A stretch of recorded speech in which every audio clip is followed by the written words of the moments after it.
Distinguished lecturers, distinguished participants, my dearest colleagues, ladies and gentlemen, thank you for staying in the course.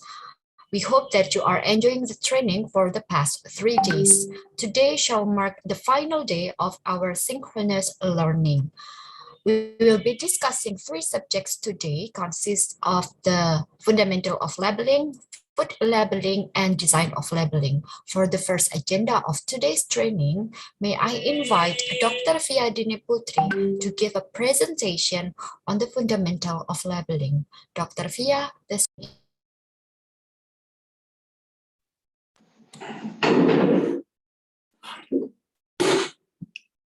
Thank you, Ms. Niken.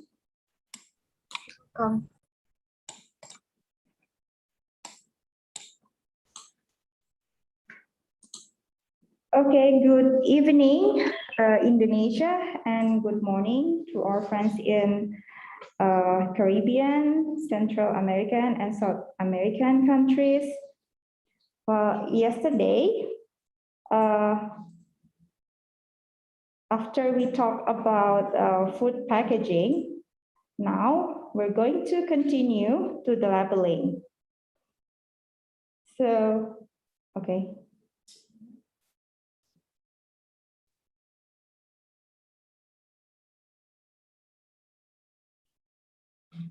Okay, so after this, we hope that participants are expected to understand about the importance of food labeling.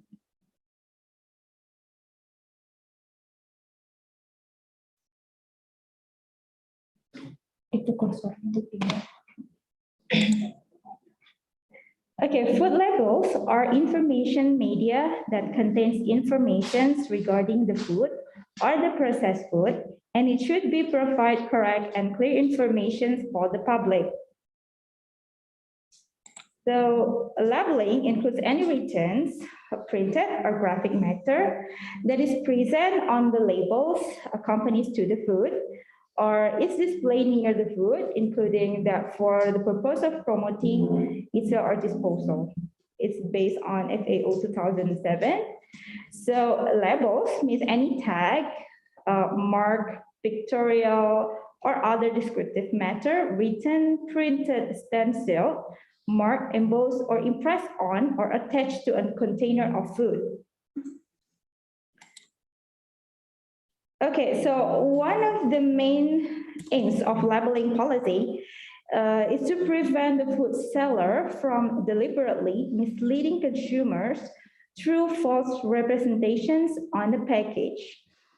For example, a fruit juice product which has water and sugar in addition to the pure juice in the product, the graphic image and the name of the product on the label could lead to the consumer to believe that the product is 100% pure juice when it is not.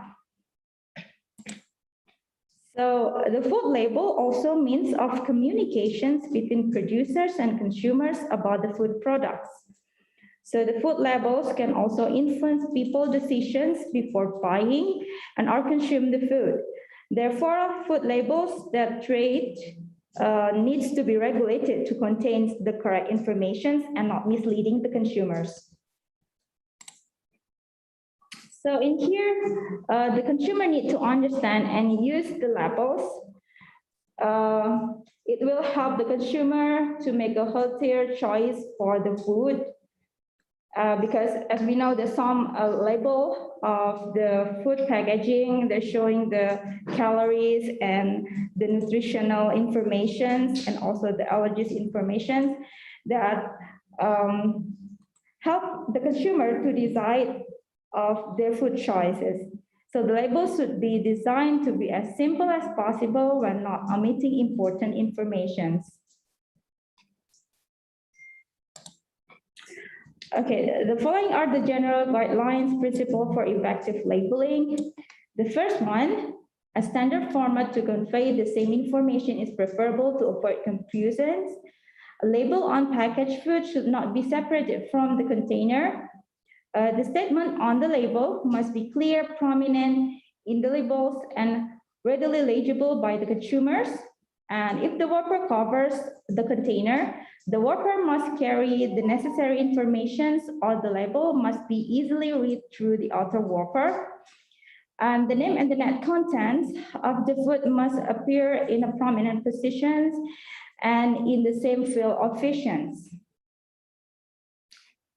And the next is the language must be acceptable to the intended consumer. Just for example, in Indonesia, the food label should be in a Bahasa. Well, of course, it was allowed to have a bilingual labels also. The same label can have the same information in the different languages. If the language on the original label is not acceptable, a supplementary label containing the mandatory information in the required language may be used instead of the relabeling. So the authority should establish the font type, style, and minimum font size, as well as the use of the upper and the lowercase letter to ensure legibility. So after this, Ms. Estu is going to share to you about this matter. And the last one, a significant contrast should be maintained between the text and the background, so the nutrition information is clearly legible. So this is the legal basis. The first one in Indonesia, I'm going to share to you our experience in Indonesia. So in Indonesia, there is the legal basis of the food label in Indonesia. The first one is Indonesian law number 18, the year 2012 concerning food. The government regulations number 28 in 2004 concerning food safety, quality, and food nutrition. And of course, the regulation of Indonesians, the Indonesian National Agency of Drug and Food Control, or NADFC, about the processed food labels. Okay, so for the food labels, they should be not easy to remove, fade, and or damage from the food packaging.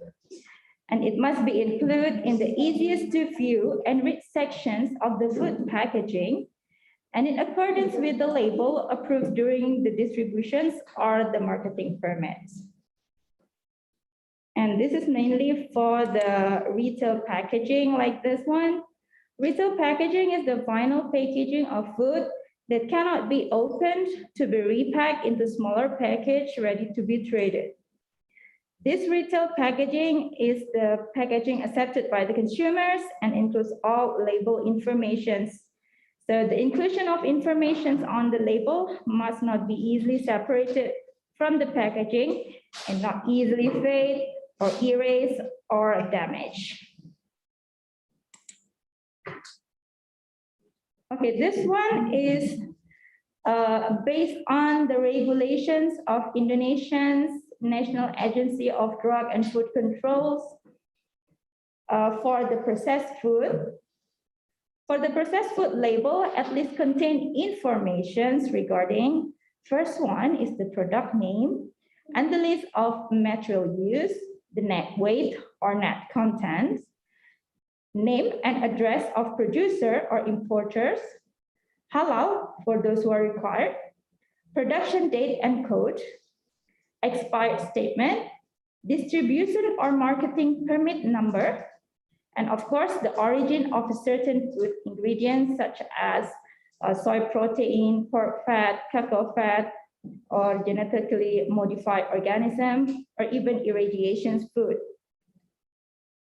Still based on the regulations of the Indonesian National Agency of Drug and Food Control, for the processed food sold to the business actor to be reprocessed into other processed food, the label must contain at least the following information.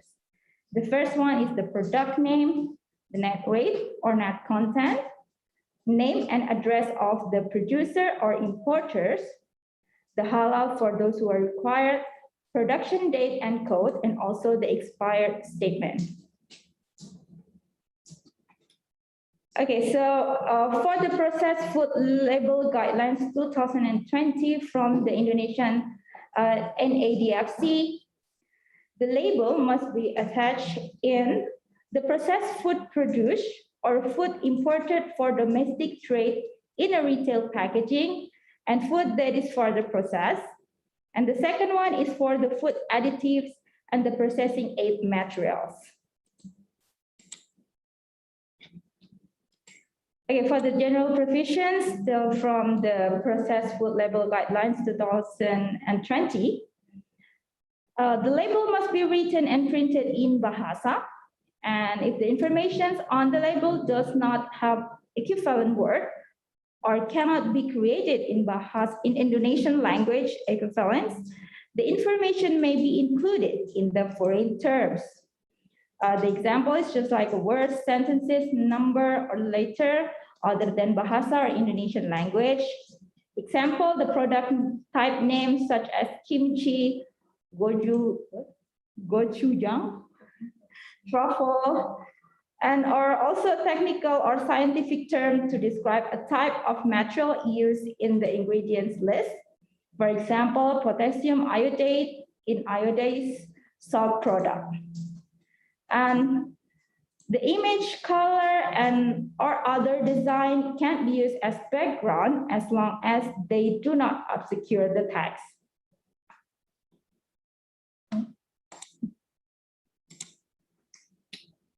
Okay, so the process of food labels are also require other information such as 2D barcodes, information on nutritional value. Also, additional information is required by the law and the regulations. Okay, so this one is the example of the food label here in Indonesia. So there is a two-part.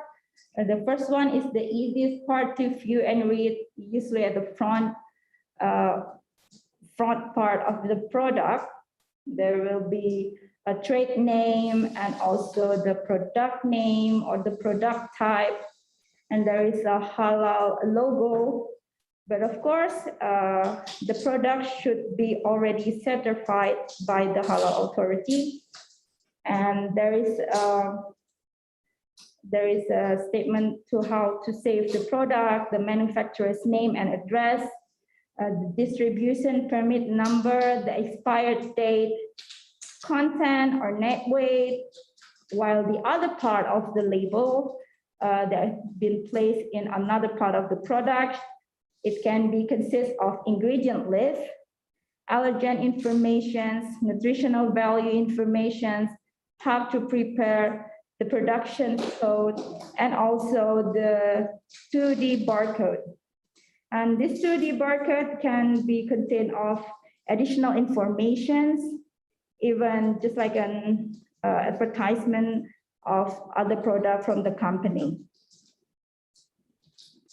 Okay, thank you. I think that's for the fundamental of food labeling. Then the next will be further explained by Ms. Astu. Thank you, Ms. Nikan. Thank you, Dr. Fia. Do you have a video to play or we play it after Mrs. Astu finish her presentation? I think it should be better we play after Ms. Astu presentations. Okay. Dr. Fia, once again, thank you for the excellent presentation. And based on your presentation, we can conclude that the language used on the labeling must be the language of the targeted consumers or the language of the country where the products are marketed. So distinguished participants, as you already know from Dr. Fia, for the next agenda, we will listen to Mrs. Astu's Haryani presentation, but let me start reading her profile first. Mrs. Astu has more than 10 years of experience providing training for agricultural human resources. She specialized in food labeling, especially in food labeling requirements. She holds Master of Food Science and Technology from Universitas Brawijaya Indonesia, and she currently lectures at the ICAT of Lembang, Minister of Agriculture of the Republic of Indonesia. She will share in this training her knowledge on the regulation of food labeling. Mrs. Estu, you could begin your presentation now. Thank you. Okay, thank you, Ms. Niken. Welcome. Okay, good morning, for participants. Thank you for joining us today. Now I will give our presentation about food labeling.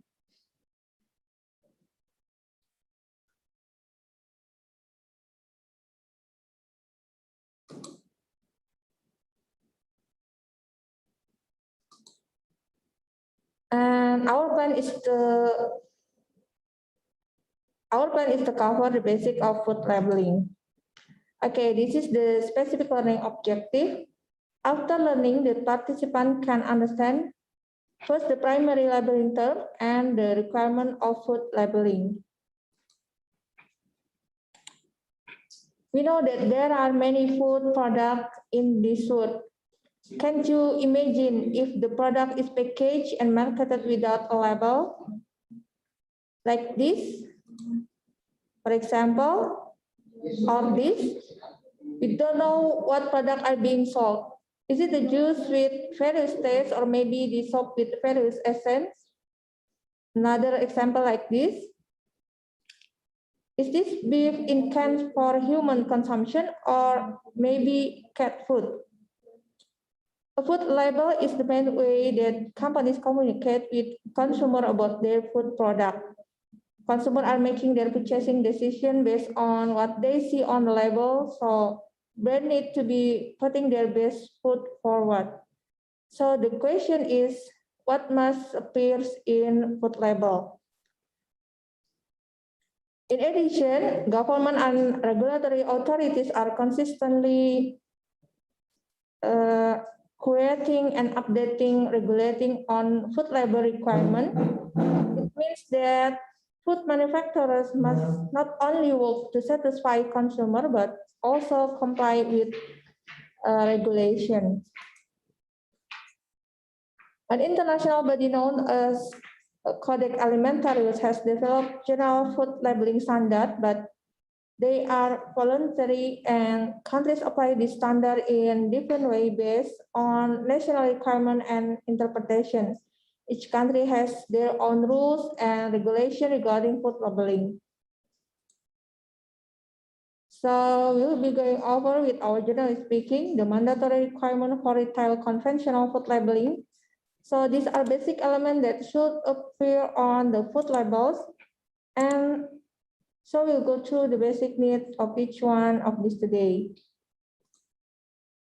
First and foremost, it is important to understand two fundamental labeling terms. We use the term principal display panel and information panel. They are two ways to label package and container. First, all key label statements should be on the front label panel or the principal display panel or PDP. And the second, certain specified label statement on the PDP and another labeling on the information panel. The principal display panel or PDP is the portion of the package label that is most likely to be seen by the consumer at the time of purchase. So you can notice from this picture here in the box, it may be that the front panel. Each country has their own rules and regulation regarding food labeling. Like in Indonesia, the information that must be included on the principal display panel are statement of identity, net quantity of content, manufacturer, packer, or seller address, expiry date, halal logo, and distribution permit number.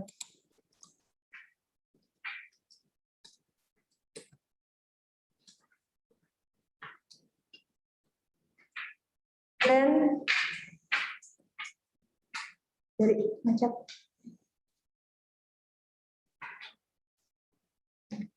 then you have the information panel.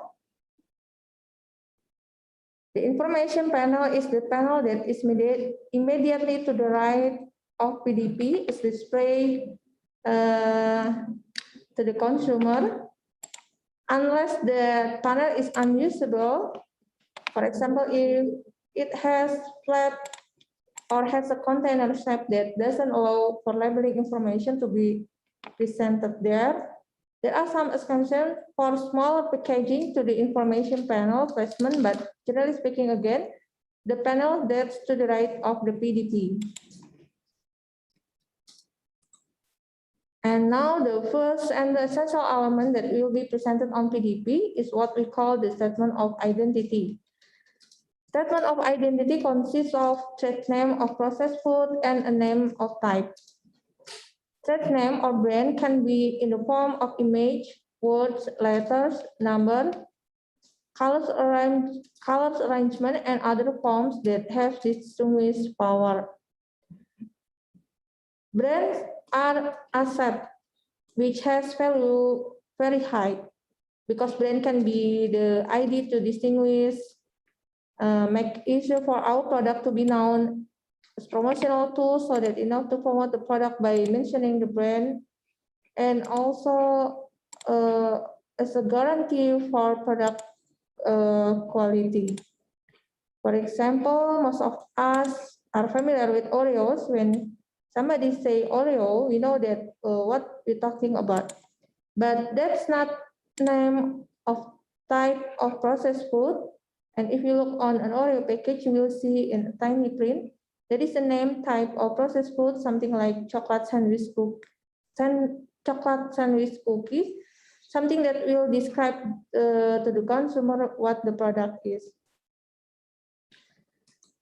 And then still in the statement of identity, name of type of processed food must be the name specified by law or regulation. If in Indonesia, we call it Indonesian National Standard. But if there is no common name, a principal name commonly used and understood by the public. The type size must be reasonably related to the most prominent text on the label. And the statement of identity must appear on the front label of PDP and use prominent print. And now also appearing on the PDP will be the net quantity of content. This is the amount of product in container or package. It must be in terms of weight for solid, numerical count, or liquid measure. Must appear in minimum type size based on PDP. And this is net quantity of content for solid food, liquid food, and semi-solid product. The net quantity of content for product in the form of pieces beside net weight can include details and weight per pieces. For example, net weight 445 grams consists of 165 pieces and each has a weight 2.7 grams. And for solid food using a liquid medium, beside net weight, also write down the drain weight on the label. And so too with the food coated with a solid medium, beside net weight, also write down the drain weight in the label.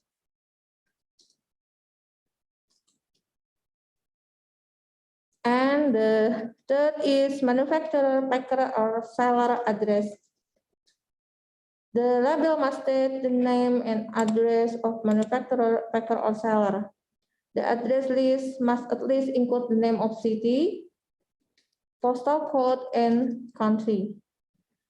The name and address of manufacturer, packer, or seller must state street address if the firm name and address are not listed in a current city directory on or telephone book. And this is the domestic product, which is also exported to the other countries. For imported product, the address of food manufacturers at least includes the name of the city and country. Importing companies or distributors appointed from the country of origin must also include the name and address preceded by a statement in the form of imported or distributed by. And next, date mark. Date marking is one of the oldest and most widespread types of information found on food labels. Two different date marks appear on food label. First is used by found on perishable food, for example, milk, meat, fish, which mean food is not safe to eat after this date. And then best before, found on a wide range of frozen, dried, and canned food. And best before that are about quality, not safety, and are reliant on the food being stored according to the instruction on the label. By providing a date mark, the food manufacturer advises subsequent food chain operators, mainly retailers, distributors, importers, and consumers on the appropriate shelf life of the food. And next, distribution permit number. Distribution permit number is the number given to processed food in the context of the distribution of food list in the distribution permit. For example, in our country, the distribution permit number for the domestically processed food product must begin with the word POM REMD followed by a digit number. And the distribution permit number for imported processed food product must begin with the word BPOM REML followed by a digit number. And distribution permit number must match with the food registration number list on the distribution permit. If the processed food is a home industry processed food, the label must include the word PIRT or PART followed by the number of the home industry food product certificate. And then halal for those who are required. Halal is any object or activity that is permitted to be used or carried out in Islam. This term in everyday vocabulary is more often used to indicate food and drinks that are permitted to be consumed according to Islam, according to the type of food and how to obtain it. Food packaged and traded in Indonesia must include halal information after obtaining a halal certificate. Halal information is listed in the section that is most easily seen and read by or in the PDP. Okay, now we'll go ahead and move to the information panel. So importantly on the information panel will be the statement of the ingredient. Material used in the food product process include raw material, food additive, and auxiliary material or processing aids. Raw material is basic ingredient which can be in the form of fresh food and processed food which can be used to produce. And food additives are a substance added to food to affect the nature or form of food. Food additives are added to ensure safety, increase shelf life, or improve food taste, texture, or appearance. Additives need to be approved before we can use them. And then processing aids are material not include utensils which are not normally consumed as food, intentionally used in the food processing process to meet certain technology goals and not leave residue in the final product. But if it is not possible to avoid it, residue or their derivatives in the final product are not posterior to hold and don't have technology function. The material used placed in the information panel and use the common name of ingredient. Preceded by writing ingredient list, material use, ingredients, or composition. And for the sequence, starting with the most prominent largest ingredient and ending with the smallest. Next. And this is the inclusion of the number of raw material. For example, raw material give identity to processed food, like in meat on beef meatball. And raw material are emphasized on labeling in the form of food or picture. For example, spices rated on product crackers with spices rated with emphasis on with a sprinkle of spices rated. And raw material are mentioned in the type name food, for example, fish in the product fish rated. And this is an example of inclusion of the number of raw material in sweet bread with chocolate chip product. We can see an ingredient which has a chocolate chip.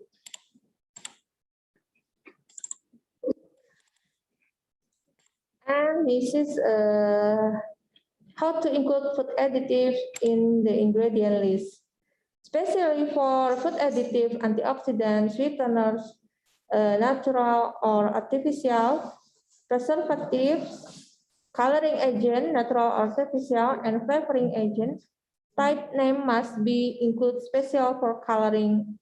Type name must be included and special for coloring agent with index number. Name of flavor group for flavoring agent, including natural and synthetic flavor. And for carryover food additive, must be listed after ingredient containing food additive. And this is especially for food additive, antioxidant, sweeteners, preservatives, coloring agent, and flavoring agents. And this is the inclusion of information without additive. Information without additive is only allowed for sweeteners, preservatives, synthetic coloring agent, antioxidant, and flavoring agent. Information without food additives on food label can only be included in the form of no artificial sweetener, no preservative, no synthetic coloring agent, no antioxidant, no flavoring agent. On the label, it is listed after the list of ingredients used, and the font size is the same as the composition, not in bold or highlighted, and not allowed to include the name of type of food additive. We can see in the box, in the left box, in the label is just no flavor enhancer, and this is correct. But in the right side, it is wrong because they talk about the name of food additive. And this is warning: processed food containing sweetener.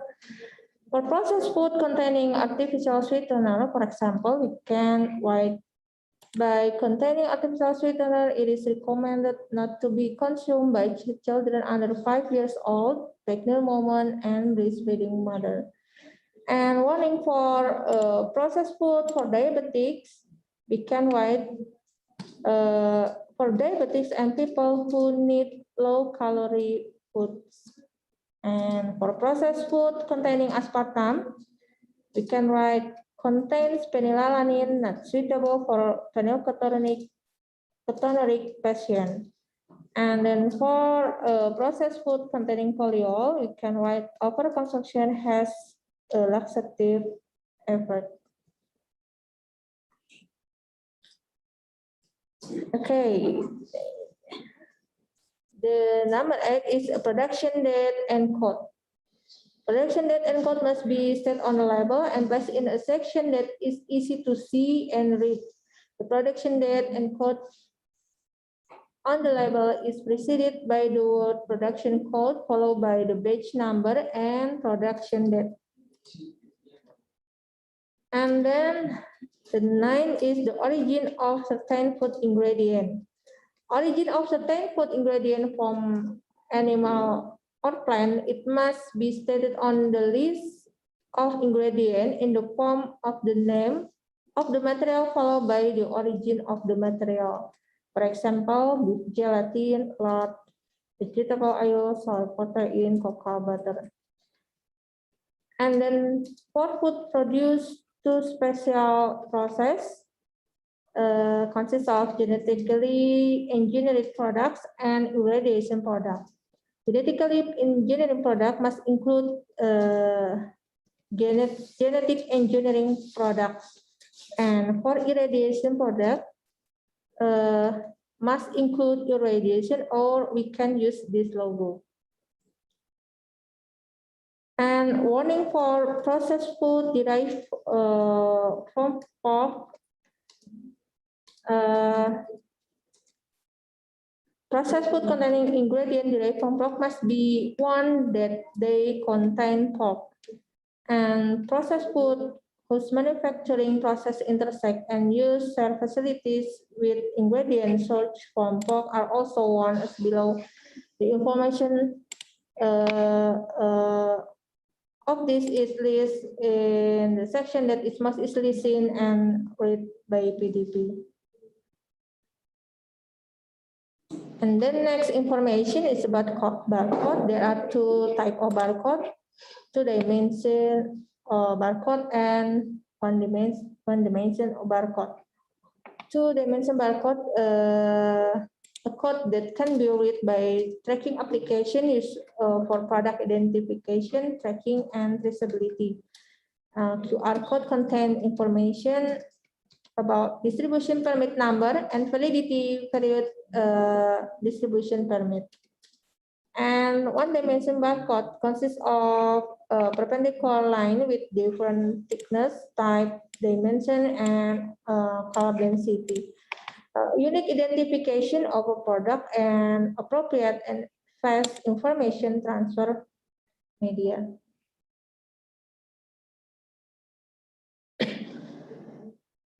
Means to the global market that each product has a unique product number worldwide and it's different for one type of product. Export market must use barcode by the respective importers. Refer to national and international regulation towards standardization of the form and content of the label. And then market demand toward efficiency and accuracy, also automation, consumer will be quickly served, right, fast, and accurate. And this is a barcode implementation on product. Recommended color for foreground, black, green, blue, and brown, and recommended color for background is white, yellow, and brown. And then next information is about allergen information. Food that are known to cause allergies and intolerances may be listed in a box or highlighted to draw attention to their presence. For example, this product contains milk. Declaration of any ingredient that are major food allergen under the egg or that contains a protein derived from any major food allergen. It may be indicated in the ingredient list or by use of content allergen adjacent to ingredient list. By law, food, drink, and ingredient that are known to contain allergen are required to be highlighted on the ingredient list. If there is a chance that food may also contain a minute amount of allergen because it is produced on the same line or in the same factory as other products that contain ingredient known to cause allergy, an additional voluntary statement with the word also may follow. For example, also not suitable for customers with peanut allergy. Also may contain soya and egg, and may also contain nuts. And this is the material, the depletion of any dish in the package in prepackaged product has to be declared. We can see in this picture cereal containing gluten, namely wheat, rye, barley, oats, spelt, or hybrid strain, and then crustacean, including shrimp, lobster, crab, oyster, and then egg, fish, peanuts, soybeans, milk, including lactose, tree nuts, including walnuts, almond, hazelnut, walnut, pecans, hazelnuts, pistachios, macadamia nuts, or Queensland nuts, cashew, and then celery, mustard, sesame seed, and then sulfur dioxide with a content of at least 10 milligram per kg is calculated as sulfur dioxide for ready-to-eat products. And then lupin, and the rest is mollusks. Mollusks consists of scallops, snail, or snails. And information about the allergen must be included for processed food that contain allergen and processed food produced using the same production facilities as processed foods containing allergen. And then the next information is text or logos related to environmental sustainability. Text logo and picture related to environmental sustainability can be in the form of eco labels, renewable packaging, or other terms of meaning. Inclusion or related text, logo, and image with ecological sustainability must be accompanied by support data that can be accounted for under the provision of the legislation. And then the rest is nutrition label. There are two regulations in Indonesia about this. The regulation number 31 in 2018, they said the information about nutritional content and non-nutrition mandatory list for all processed food and list in the form nutrition value information table. And then the second in the regulation number 22 number 22 in 2019 about nutritional value information on processed food. And nutritional value information is mandatory for all food except ground coffee, powdered tea, tea bag, bottled water like dew water, mineral water, and the mineralized water, herb, spice, seasoning, and condiment. And information on nutritional value forbidden to be included on the label of alcoholic beverages. And this is a part of nutrition fact which consists of 5 parts. The first is the serving size. Is the amount of processed food reasonably to consume in 1 meal time, expressed in metric units and appropriate household size, the processed food. And the second is the number of serving per pack sold, the number of serving that are available in one packaged food. And the third is type and content nutritional and non-nutritive substances. Mandatory nutrient is total energy, total fat, fat with up, protein, total carbohydrate, sugar, and salt. And then the fourth is percentage number of nutritional needs. This is the percentage of contribution nutrient in one product compared to the amount, the need for this nutrient in a day. And the rest is footnotes.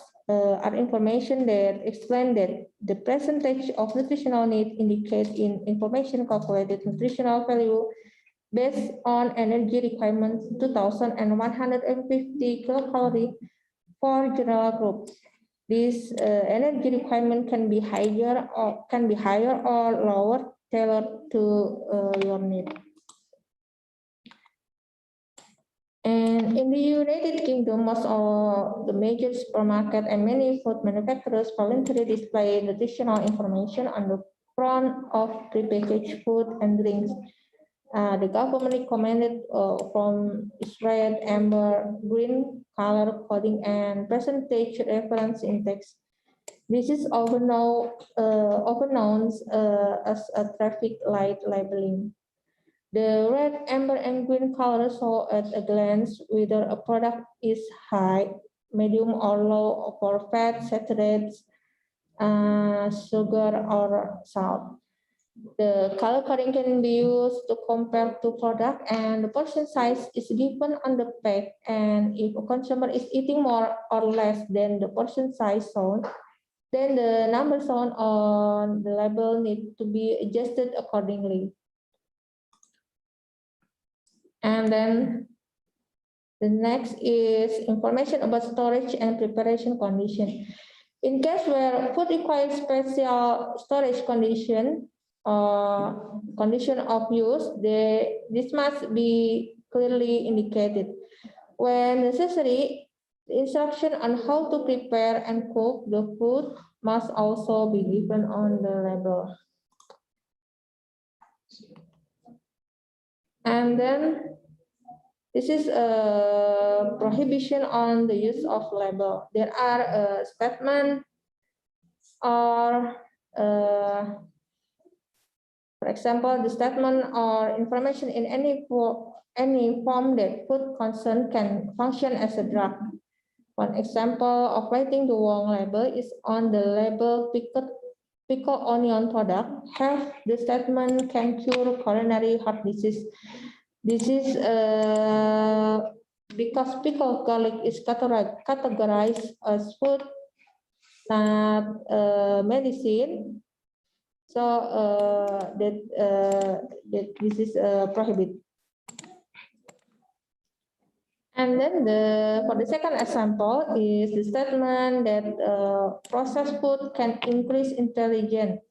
This example of writing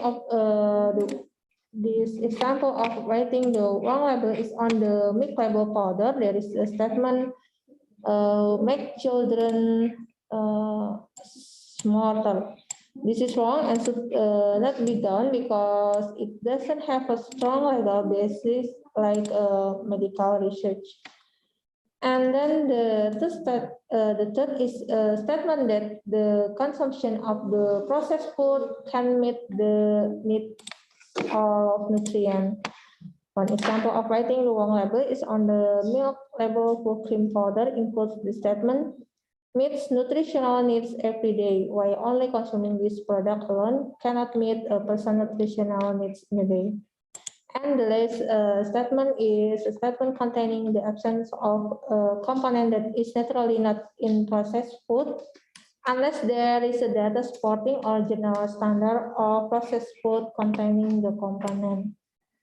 One example of writing the wrong label in palm cooking oil product, including non-cholesterol, this will be misleading because basically plant-derived oil don't contain cholesterol. Okay. I think that's all. And now we will playing a video about labeling.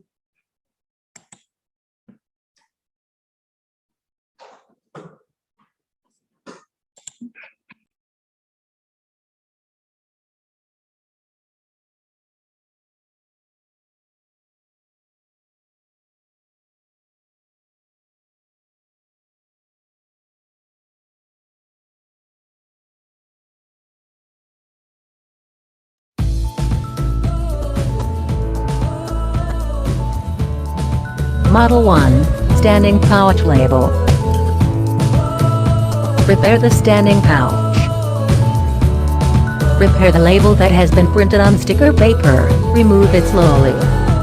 Put the label on the front side of standing pouch carefully and neatly. Stick it slowly.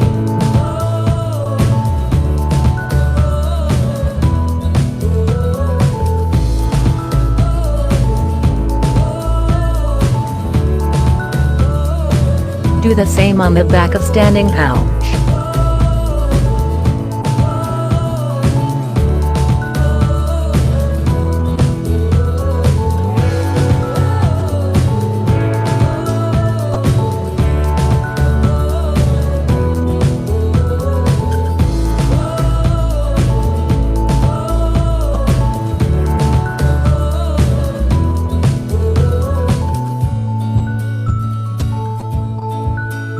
Standing pouch is ready to use.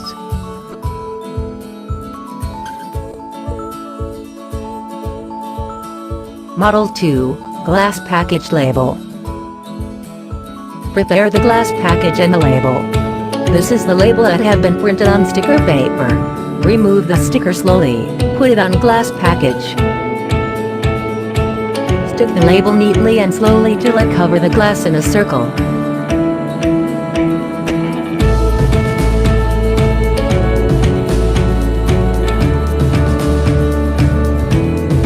The glass package is ready to use. Model 3, composite in package label. Prepare the composite in and the label that have been printed. Take off slowly. Put it on the composite in a circle.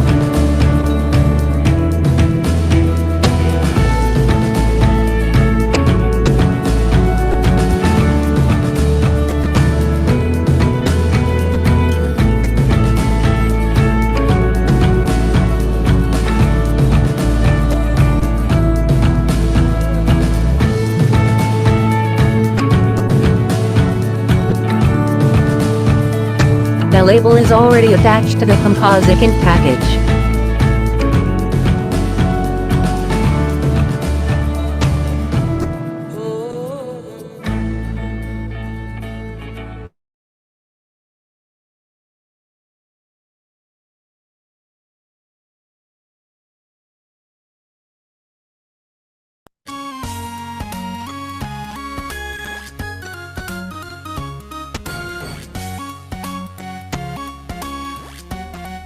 Food labeling is one way in which consumers can get information about the food they consider buying. One of the things that are currently commonly placed on food labels is a QR code. QR code content contains traceability information. The QR codes allow consumers to know the origin of the products they buy. The QR code can be scanned using a QR code reader application on the cell phone, and consumers can read information about the products. One example is the strawberry fruit produced at ICAT Limbang.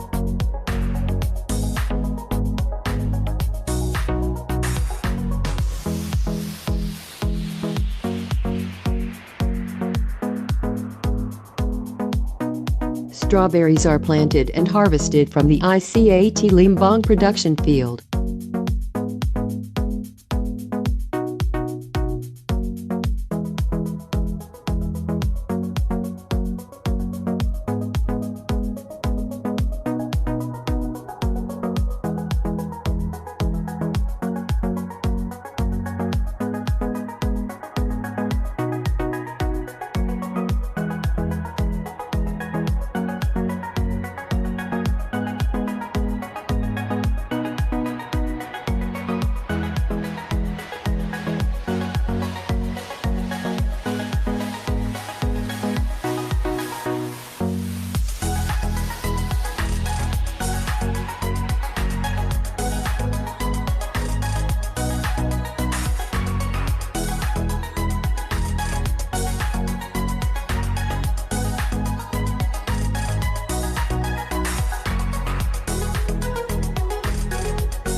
Strawberries are then sorted and graded.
Then packaged and labeled with a QR code.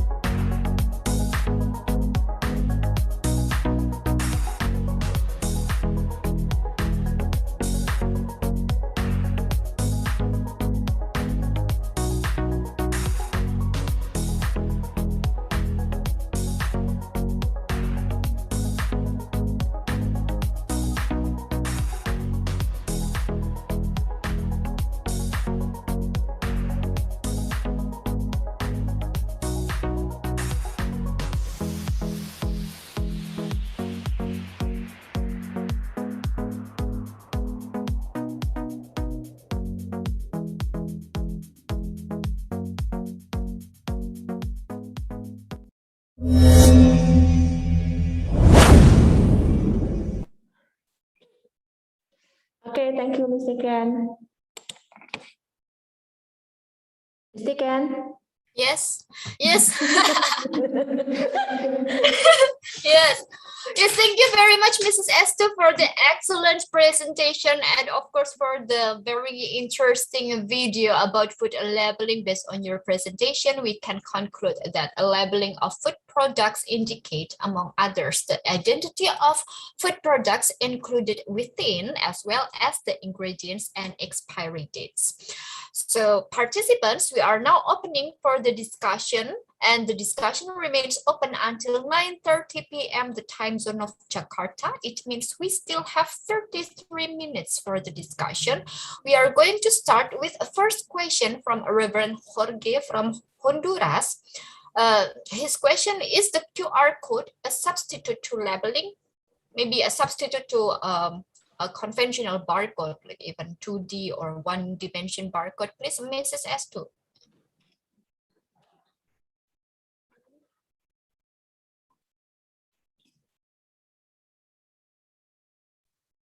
Thank you, Ms. Ken.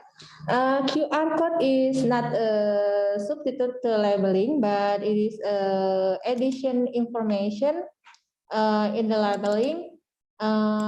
It is important too because we can know the traceability of the product.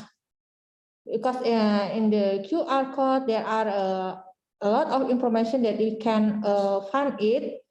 For example, in our place, we have a strawberry product, so we can we know what the variety and where is the strawberry ditanam berapa? Plant.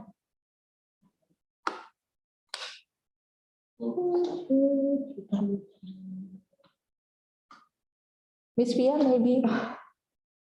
Yeah, QR code, we use it to put an additional information, and you can put any kinds of information that will help you to communicate your product to the consumers. So for some enterprises or maybe a larger scale of company, they might also put their website link through the QR code. So when we scan the QR code, it will directly go to their website, and there will be a lot of information, including the different product of this company. So it's more flexible. Yeah, but in here, it's mainly for the traceability purposes, but it's not substitute the whole things of the labels. Thank you, Ms. Nikan. Thank you, Mrs. Esther and Dr. Fia, for the response. Since we are mentioning about QR code, I used to learn from one of intellectual property consultant office that for example, if one person or a company would like to register their products to BPOM, Food and Drugs National Authority, there is a limitation that the food producers should not include certain claims on their labels. Like, for example, they should not say that, oh, strawberry can reduce the, for example, reduce the risk of of having diabetes or something like that. So I am wondering whether is there a limitation on what kind of information that we can include in a QR code, since you said that we can include diverse information on that. Please, Dr. Fia.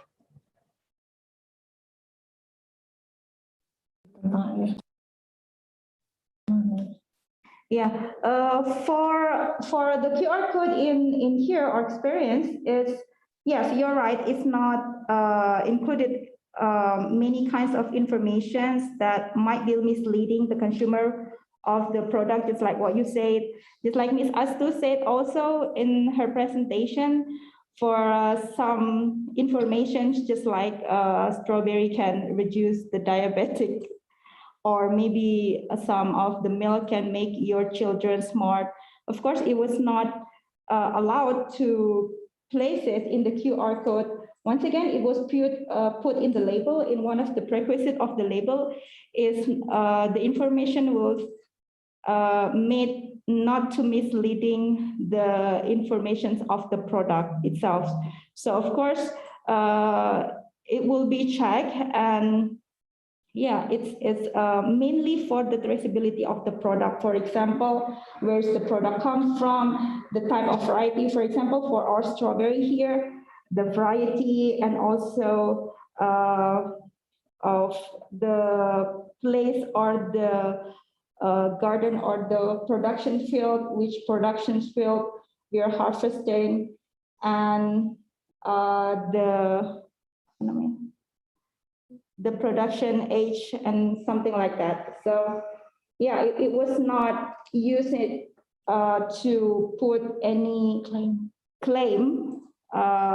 We cannot put, I mean, in the right variety, or you can put anything in that QR code. Of course, it also have a limitation for that. Thank you, Dr. Fia. Mrs. Esther, would you like to add more comment, please?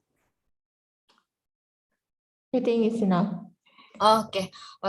Well, maybe for other participants, if you have questions or comments to Mrs. Esther or Dr. Fia, you can hit the raise hand button, and we will invite you to speak, or maybe you can leave a message on the chat section. And maybe for Reverend Jorge, would you like to add more response regarding question from, okay. Oh, okay.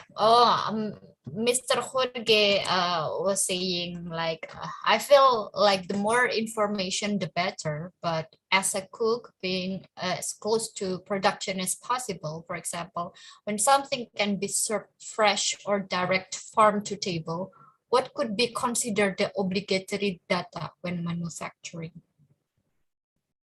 For example, like food on the restaurant, I think he is mentioning about food in the restaurant. Do you think that the food server need to provide information for the food, please?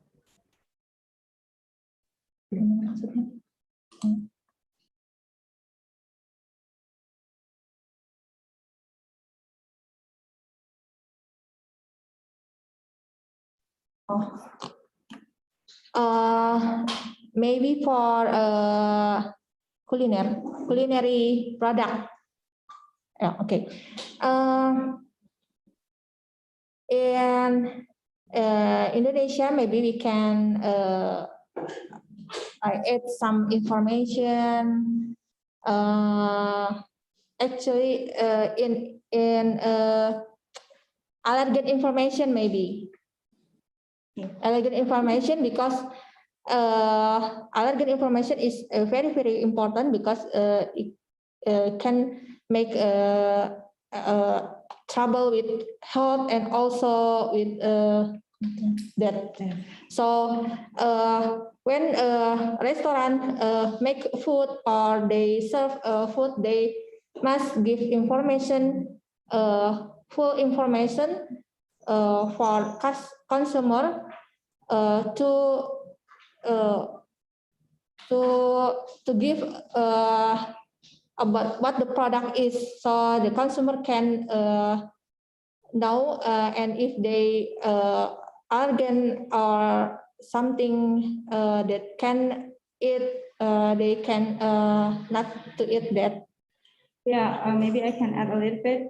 For the fresh food that maybe like this, or maybe for the vegetables, yes, I was agree. So there will be some mandatory or obligatory data. For example, well, in here, our QR code is still for the traceability, but of course, it's much better for the fresh product. They usually put an expired date or deadline for the products. For example, because there's like a vegetables, yeah, just like a vegetables that should be cooked fresh. So yeah, if you don't have too much space for your products, you can put a QR code there, and then you can put an information. For example, for Horenzo or any leafy vegetable, it should be cooked in 5 or 4 days after you buy in certain markets or from the field. So you will get the best quality of the fresh food products. Thank you, Mrs. Estu and Dr. Fia for the response. I believe that it answers the question from Reverend Jorge. Next question from Mrs. Jessica from El Salvador. What does this one is addressed to Dr. Fia. What do you think about including information about production region, youth and women participation, rural and tourism development in QR code? Thank you very much. Yes, it is more flexible as long as the information was not misleading the information of the products. I think that will be good. For example, we can use the QR code information to put, especially for the small scale enterprises, for the farmer, the women farmer group, just like we have around here.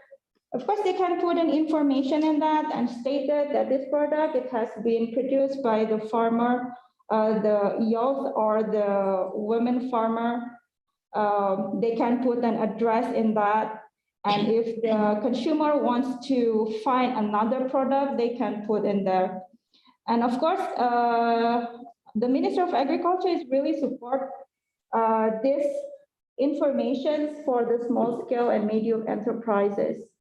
So I think that was a very good idea. And also for the rural and tourism development also.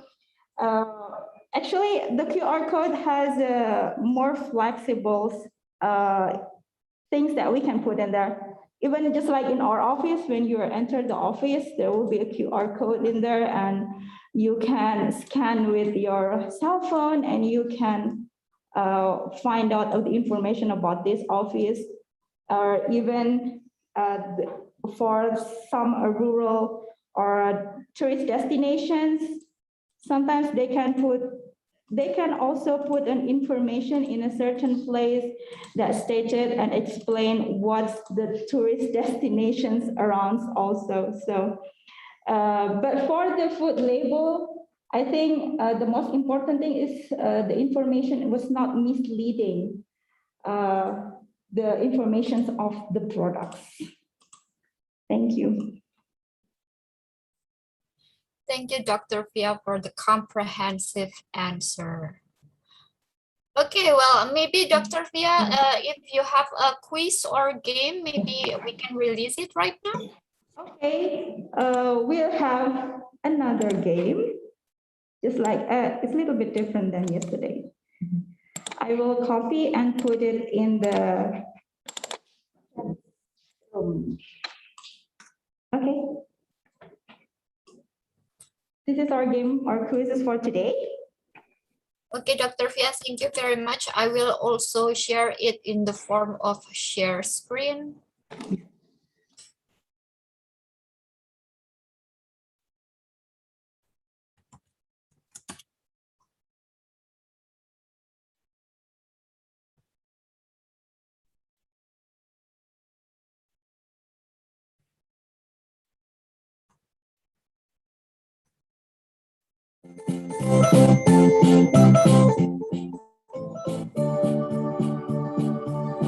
So we have 10 minutes to complete the game starting from now.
Participants, 5 minutes left to complete the game.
One minute left.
Okay, time is up to complete the game. Dr. Fia and Mrs. Estu, would you like to share the result, please? Okay, thank you, Miss Nikan. Okay, so the winner from this quiz is Mr. Jorge. Yes. Carlo, the second and the third one is Miss Dari. Miss Carla. Thank you.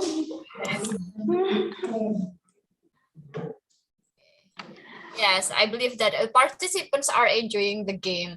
Yeah, we still have 10 minutes left for the discussion. For participants, please feel free to hit the raise hand button and we will invite you to speak.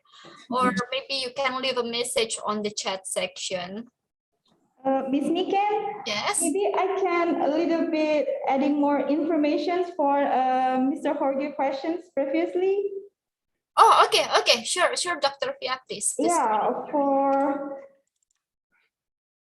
the information in QR code, especially for the fresh product, I just remember that we have a certain of registration number that was called as PS80. This is from Bahasa, but in English it's called Fresh Food of Plant Origins Registered Number for fresh foods such as vegetables and fruit. That it means that our product should be registered as the fresh food of plant origins from the Ministry of Agriculture and also from the Regional Food Safety Competent Authority in the province. And for the QR code, you can also put an information of the specific claim of your product, for example, whether it is organic or not organic. So in the QR code, you can put the organic register number, for example, or we can also put a specific claim of production, such as it was a hydroponics plant or anything. Yeah, so for the fresh food in Indonesia, there is several prerequisite or the register number that you can add it into the QR code information to complete your label. Thank you, Ms. Niken. Thank you, Dr. Fia, for adding more information about the kind of information contained on the QR code. Maybe one last question. I would like to ask to Ms. Astu, like we already mentioned about prohibition of health claims on the labeling, but Ms. Astu, could you give us some examples of other misleading phrases seen on food labels so that food manufacturers and consumers could avoid them? Please.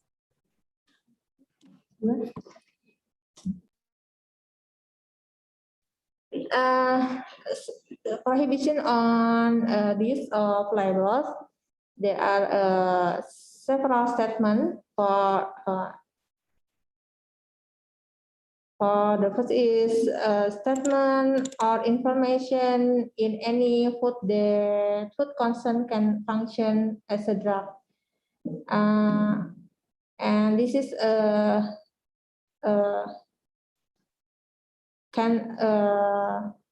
and this is prohibit because different between medicine and food, and also different types of requirement. So in a label product, we can state that the statement can cure chronic disease, and also the statement that the food can increase intelligence because this is has to have a legal basis like medical research. So the statement is not can be not to be stated in the label. And also the statement about the containing the absence of a component that is naturally not in processed food. For example, in palm cooking oil products, we can see in the advertising that not non-cholesterol. This is will be misleading because basically plant-derived oils don't contain cholesterol. Okay. Thanks. Thank you very much, Ms. Estu, for the response. Perhaps we can move on to the next item on the agenda. For participants, if you have questions or comments, you can still address it later after the following session. There will be another discussion and Q&A. So, Mrs. Estu, may I invite you to deliver presentation on labeling design? Please, the screen is yours.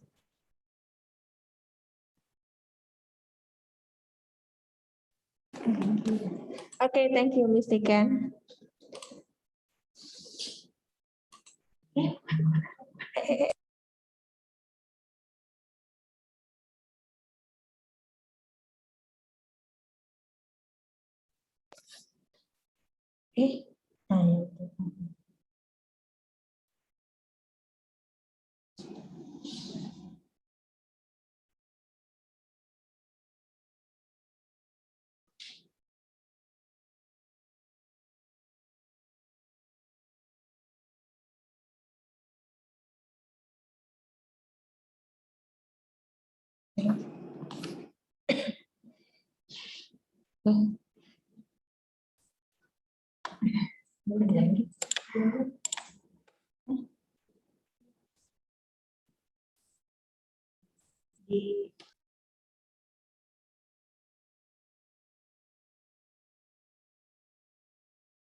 Nggak mau atau dari Mbak Estu aja.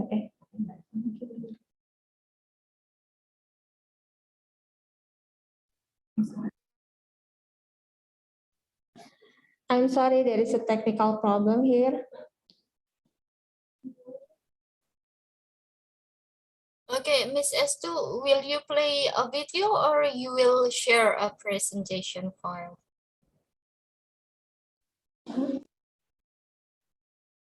Try to share the presentation. Oh, okay. Okay, it's already shared. We can see it from here.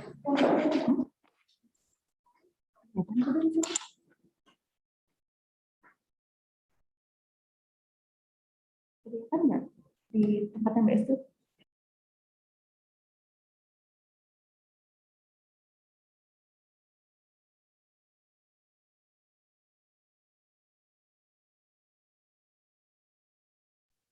Ada ya? Ada ya?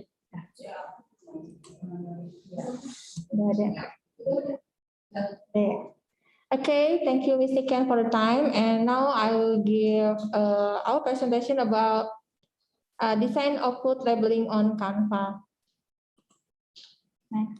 Next. Okay, this is the advantage of Canva. We know that Canva is one of the most popular graphic design application. Canva easy to use. Canva can design various kinds such as logo, and then labels, and then posters, feature image boxes, infographic, newsletter, and etc. And in Canva, there are a lot of templates for different types of visual content. And they have a storage capacity 1 gigabyte. In Canva, also have a text customization. There are a lot of hundreds of icons and illustration, background option, and available in free and premium version. Next. And this is the step to design a label on Canva application. First step is set the Canva application with Google, and then next. Create a Canva account. To use Canva, you need to create an account first. The method is very easy. After accessing the site, click the sign up button in the left or top right corner of the screen. You can register with a Google account or Facebook or email address. Once you have done that, your Canva account is ready to go. Next.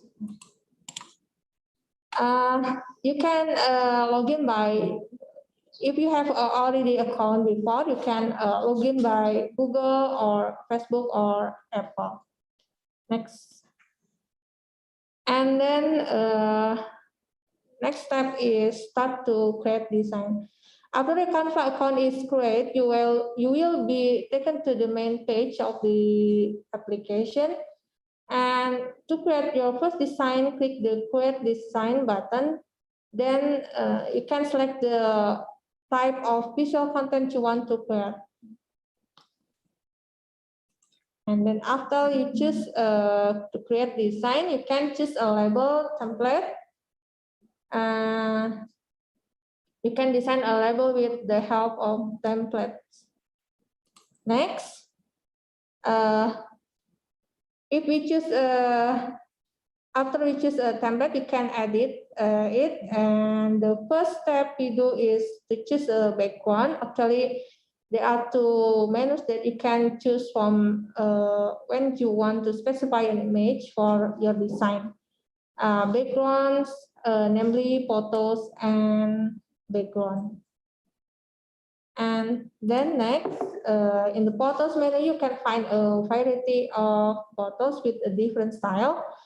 On the other hand, the background menu provides various color gradients and image in a minimal style.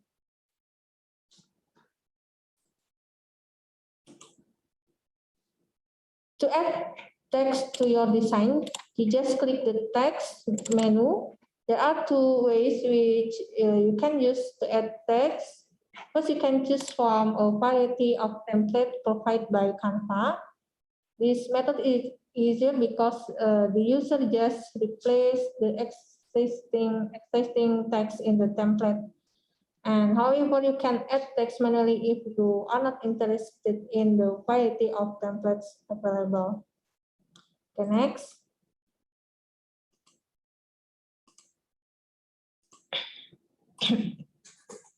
It doesn't matter which model will you choose because later you can change the size, color, style of the text by click on the text you want to customize.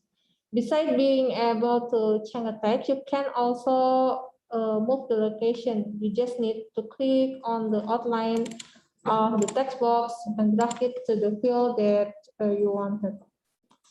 And the last is save and download. If there is nothing else to add to your design, so your design is done. Since Canva has an auto save feature, your work is automatically saved in the save folder previously mentioned. The next thing you can do is download the design or share it on other platforms, such as a social media website. You can even transfer your design to online storage tool like Google Drive and Dropbox. And to download it, click the download button in the upper right corner of the screen, or you can click the down arrow button next to it to bring up more options. And now you have your own product label. And with Canva, we can also create logos. If you want to make a logo, there are certain key factors that go into creating a great logo. For the first is black and white test. So modern logo are used on a variety of background and therefore must look good in their original colors and also in black and white. And the logo should function as black and white as it can be used in non-conventional way. In this case, black and white indicate high contrast or two colors or textures. And then the second case is simplicity. A very good way to test a great logo is if it can be easily be recreated.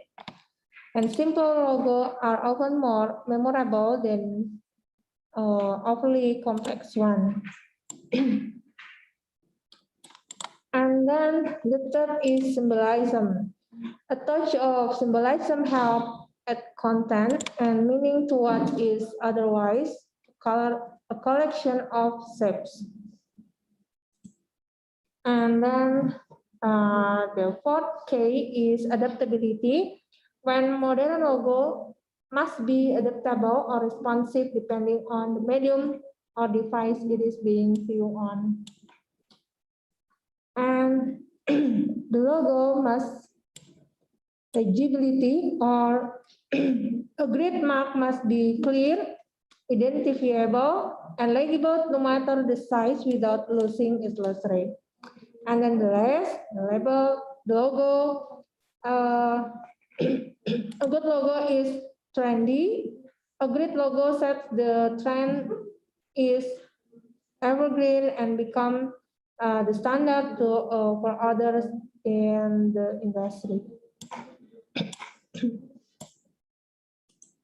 Next.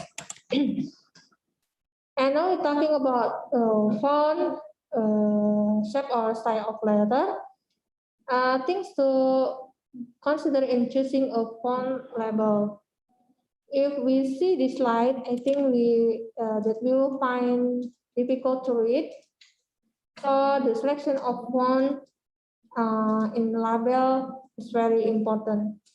We must use fonts that are easy to read. Don't use many fonts, choosing the right font, and be careful in using cursive and or capital letters, and also font that is usually in the invitation. Next, this is about transparent or product photo. Most consumers like transparent packaging so they can see the content. Even though the packaging must be closed, it's best if there is a photo of the product on the packaging label. And it must own product photo. Don't take photos from Google because it may be copyrighted. Next, talk about photo, and this is artistic photo, artistic product photo. Artistic product photo composition can reduce the effort of other design elements. You can see photo product fried salad from Indonesia.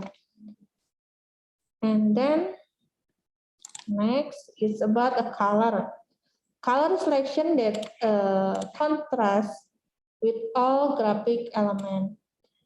This is packaging nutmeg chip. There are two different packaging, different color, and which picture is interesting, left or right? Okay, the right is the answer because with a black background, yellow product photos are more clearly visible as well as the logo.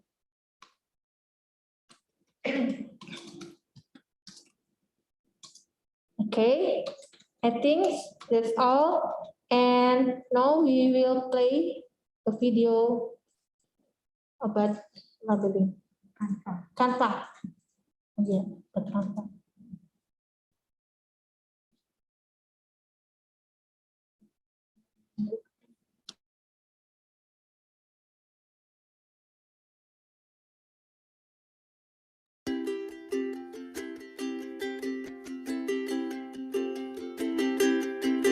Open Google, type canva.com, or search it on Google.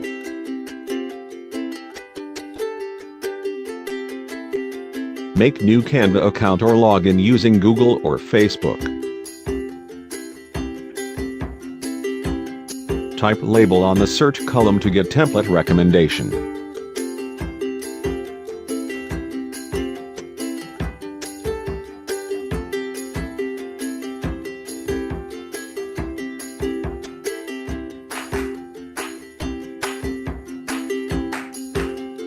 Choose the most recommended template for you.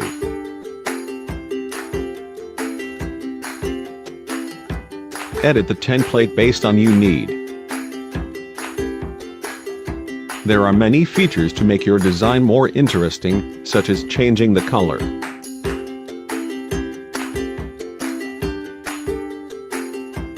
Add elements, icon, or picture.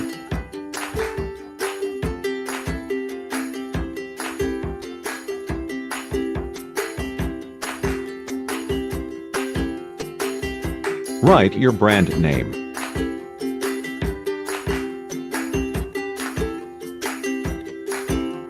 Change the font to make your design more attractive.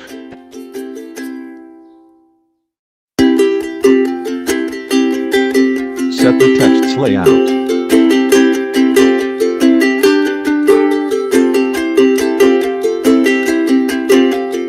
Write the other components, such as products Netto,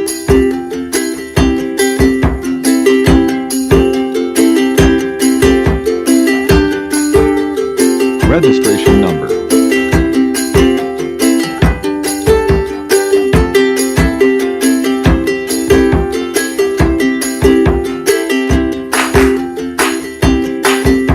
the product's name,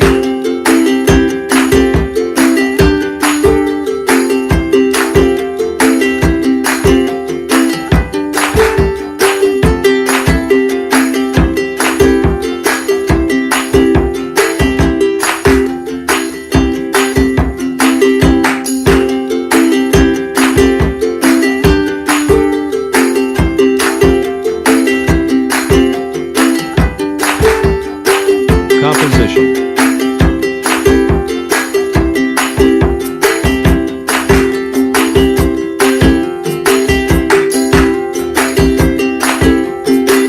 serving recommendation,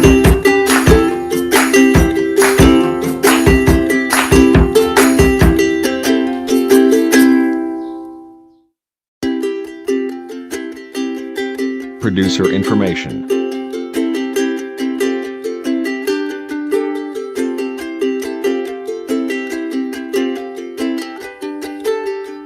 production code and expired date.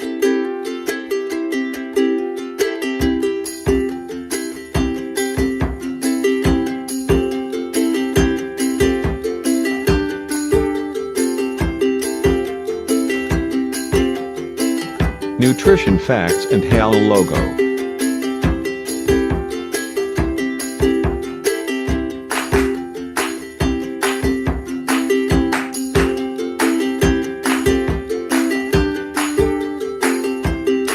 Save the design by choosing the format as you need.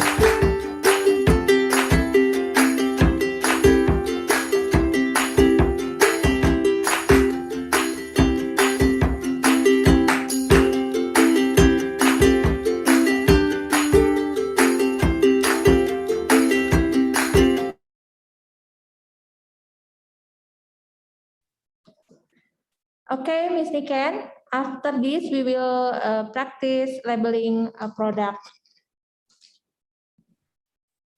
Sure, Miss Estu.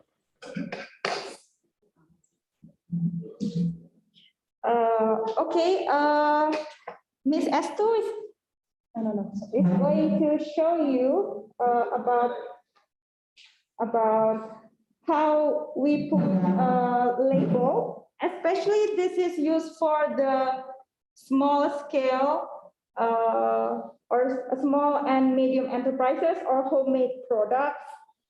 So after previously, Ms. Estu told us about Canva, and you can explore your creativity in designing of your product label using Canva, of course, with a couple of complete information that you can put in your label based on the legal regulations. Now we're going to give you an example for the small scale industrial homemade product. So in Indonesia, for homemade products, the government uses a different distribution permit number than the large scale food industry. This is the effort of the government to support the small and medium enterprises. And for homemade product, we have a registered number that we call as SPPPIRT in Bahasa, or Home Industry Food Production Certificate. that will be issued by the provincial government level. We know that might be for the large scale food industry, they have a modern machinery and for packaging and labeling that using modern automation machine. But for the home business like this one, we can do it manually. So as you can see here, we have a strawberry jam, but when we already package like this and it was not have a label, so the consumer will not know what's inside these bottles. They might think it was chili paste or guava puree instead of strawberry jam. So we need to put a label on this packaging of the strawberry jam, and Ms. Estu is going to show you how we do it. Okay, after we already made the label from Canva, Ms. Estu made this label using her Canva account and put some information on the product.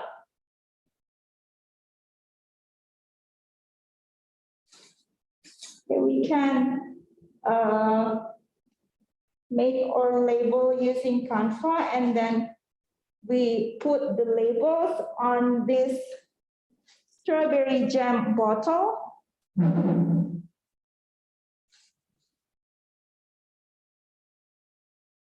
And you know, for the small scale and medium enterprises, we can choose the affordable printing materials or paper like this one.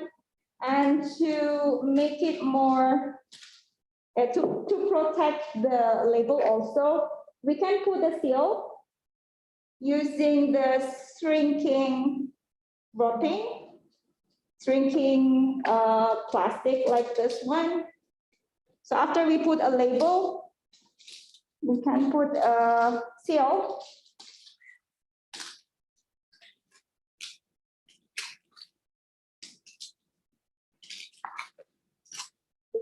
Okay.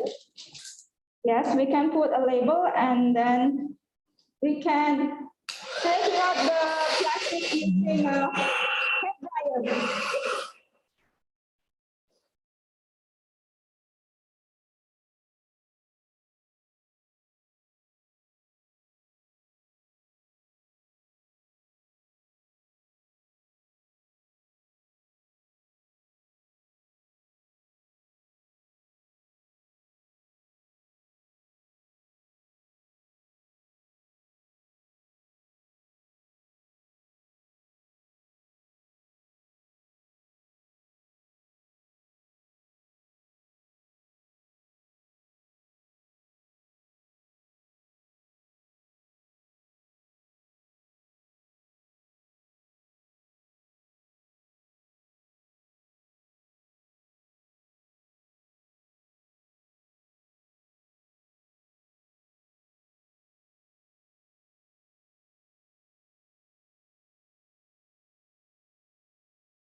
Okay. Yeah. That one, it has been sealed using the shrinking worker. And for the glass packaging bottle like this one, we can use this hair dryer, or we can dip it into hot water. So if you have a glass bottle like this, you can dip into hot water. But if you use the plastic container, I think it's not recommended for you to dip it in the hot water when you put the seal on this. The next one is, yeah, we also have a product, is vegetable crackers. Stick crackers made of various vegetables. This is also a homemade product that we can sell, but of course you need to get the registered number, the distribution permit number.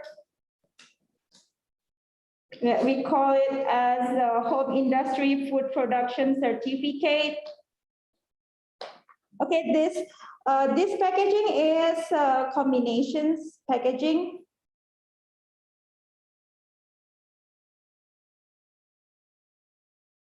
We call it composite packaging because we use aluminum foil combined with the plastic. So you can see the product here. And we can put our label in here. This is for the composite packaging. You can see the product in here. So it's going to be more interested for the consumers so they can see through the product inside the packaging. And you can put the labeling here just as the principle of PDP, the principle display products. Okay, the next one is, okay, this one is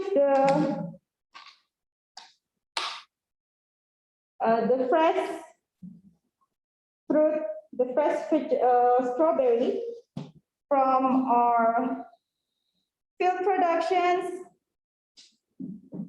So we have the QR code here. We can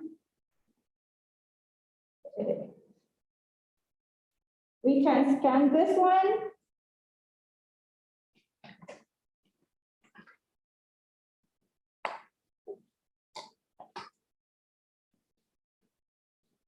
So in here, there is a lot of information from the general information, the variety, and the shelf life of the product. Also, the shelf life of this strawberry fruit in this packaging, the shelf life, and also the contact persons. If the consumer want to buy, they can contact these contact persons to get this strawberry fruit. So for the QR code, this many information you can put in here as long as it's not misleading the information of the product, including the number of the KRT and also the BSAT registered number. Okay. Thank you very much, Ms. Nikan. Thank you very much, Mrs. Esther and Dr. Fiadini for the demonstration on how to apply labeling as well as to protect the labeling by using a cover. And of course, based on the presentation, we can conclude that apparently the availability of online image editors make food labeling more accessible to SMEs because it does not necessitate high level of expertise of computer usage. So participants, we are now opening discussion. It will remain open until 10:15 p.m. Jakarta time zone. It means we still have 20 minutes for the discussion. Maybe This is more like a comment actually, Mrs. Astu from Mr. Daniel. He said, can we get a sample? Looks nice. Yes, you can visit us. Yeah, it's going, yeah, okay, Mr. Daniel is going to a bit far trip, but hopefully after the pandemic, pandemic issue is resolved, one day we can invite you to go to visit Indonesia. I saw someone was raising hand just few seconds ago, but that person lowered his or her hand again.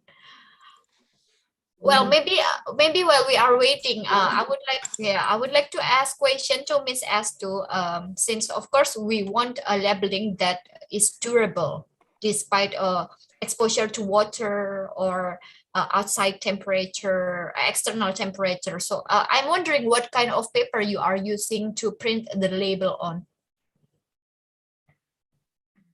Okay, if we want a label that not wet, if there got water, we can use paper like sticker vinyl, and with the print with the ink, with the ink special for label. So the label will strong and that not wet if there are water, especially for a product, frozen product, because frozen product the display in the refrigerator. But for product like for chip or crackers, we can use a sticker chromo, or maybe if we they a big company, they can print a label, include the packaging. For example, in aluminum foil packaging, they can print the label also in the packaging. But if they don't have money for print it, you can print with vinyl sticker, because it has a minimum. Thanks. Yeah. Okay, thanks. Thank you, Mrs. Astu. Dr. Via, do you want to add more comment, please?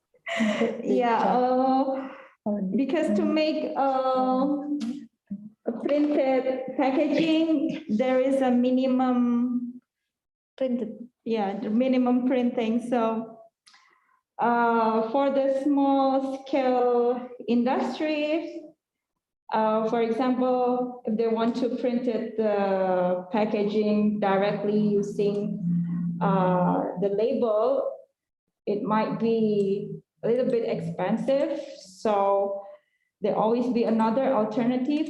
We can do it manually, just like Ms. Astu showed to us. Making the label using the Canva is very easy. And of course, using this sticker paper and to protect the label from erase it or faded or damaged, we can put a seal using the shrinkable plastic like this one. Thank you, Ms. Niken. Thank you very much, Mrs. Astu and Dr. Via, for comprehensive answer. There's already one question from Mr. Daniel Rojas from Costa Rica. He's asking, how is the expiration date incorporated into the jar? And is it the same label or a different or smaller, less expensive one? For that expired date, we can put it in the label by a tool like a stamp. Yeah. Like a stamp. So we can print all label without expired date, but after we produce the gem, we can put it the date expired in like a stample in the label, so we can not we can state a different expired date in the label, so it is more cheap. Thank you very much. Yeah, Dr. Fia, would you like to add more? I think that's enough. Thank you, Ms. Yes, Nisan. yes, thank you. Thank you very much. Yes, Mrs. Estu, I noticed that there is a tool to put a date. Like people usually use that kind of tool for correspondences, for letter. It is, I think it is widely available anywhere in the world. Next question coming from one participant from Honduras.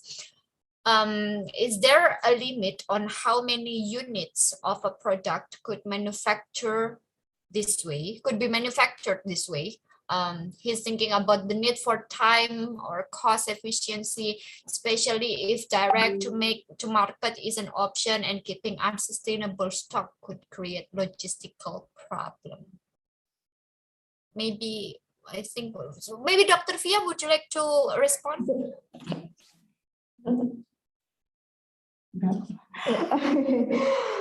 So for the limitation, okay, what? Okay, for the limitations, yeah, it depends on. Sometimes there is an order from the customer for the home scale productions. Of course, it's not as much as in the large scale. So yeah, sometimes it's based on the order from the consumer or from the distributor. For example, for these kinds of product, it was not so many product. So the limitations, of course, it's based on your proposes. You might need a business analysis for making how many products that you need to get the profit. And you must also consider the market target, whether it will be directly to sell in a very short times, or you need to distribute your product in a further market. So yes, the key is to check how many production that you need to produce and how many times that you need to produce your product. Is you need to get the business analysis for that. And of course, the capacity of your business scale and how many, maybe the labor that you have to help you to put the labels and put your products into a certain packaging. Maybe Ms. Estu going to add more. Okay. We know that like strawberry or another agricultural product is perishable, but maybe we can place in the like a refrigerator, so or freezer, so they have more shelf life, and then we can take it if we want to produce it. So we can we have a continuity in production of our product. Thank you, Dr. Fia and Ms. Estu. So a good storage system and a good record, a business analysis, as well as maybe a monitoring for the stock. It will help the food manufacturers to prevent a loss for their food product stocks. Well, okay, for other participants, if you have questions or comments, please feel free. Of course, you can direct it verbally by hitting the raise hand button, or you can leave a message to us if you have something to say to Dr. Pia and Mrs. Estu?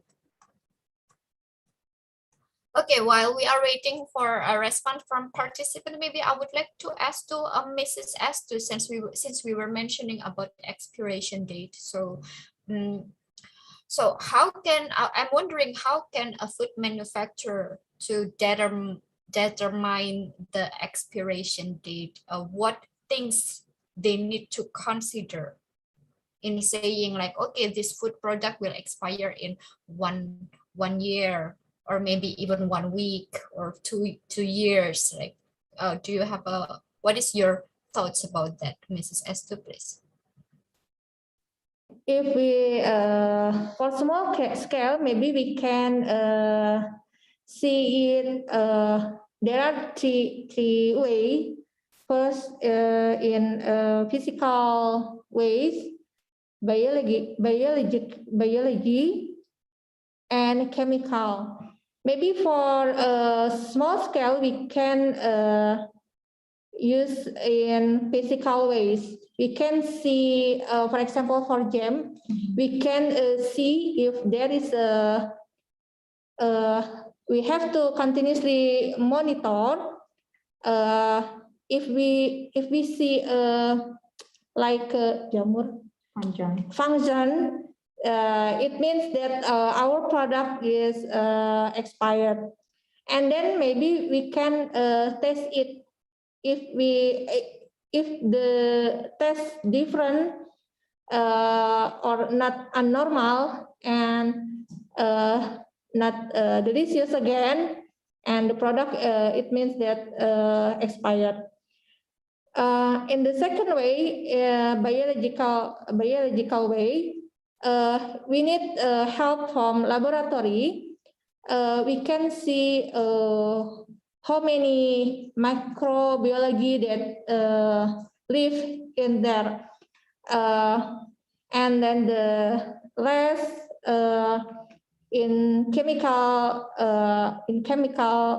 way. We also need a laboratory. We can see if, for example, for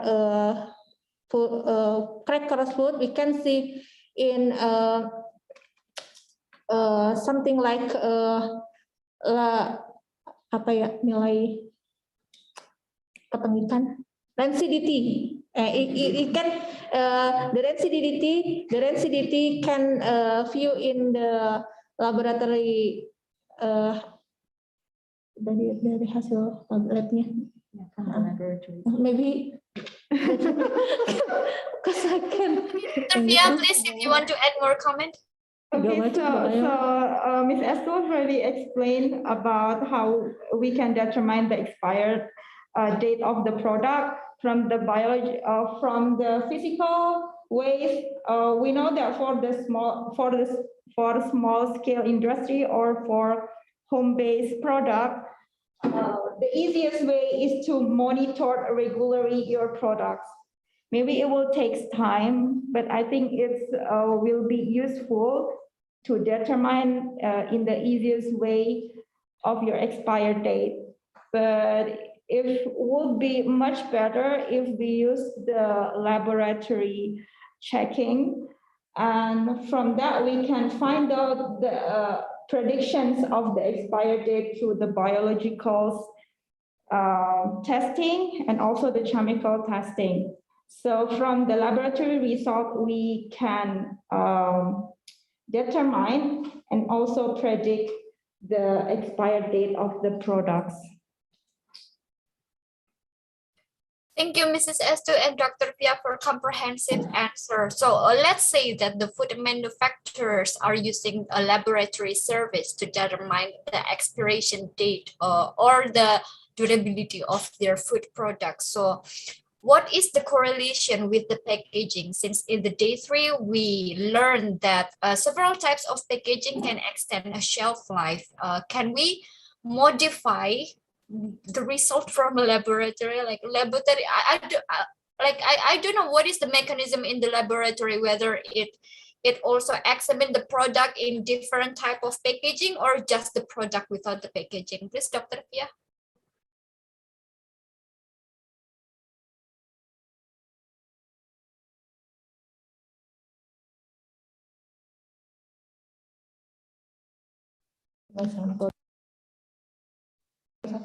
So based on Miss S to experience, because she's the food technology, she has the food technology background. So for the food checking in the laboratory, yes, we need to bring the products with the packaging, go to the laboratory, and they will open it one by one using that packaging, and then they were going to check on the laboratory. So of course, it's pretty related with the type of packaging that we use.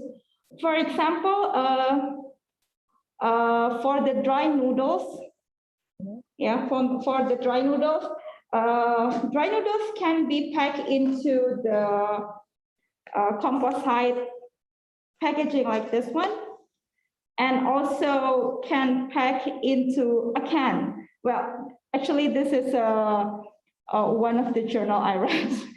So from that, we can find out that the dry noodle put in the aluminum foil or plastic packaging have the less self-life rather than if the dry noodle was packed in a can.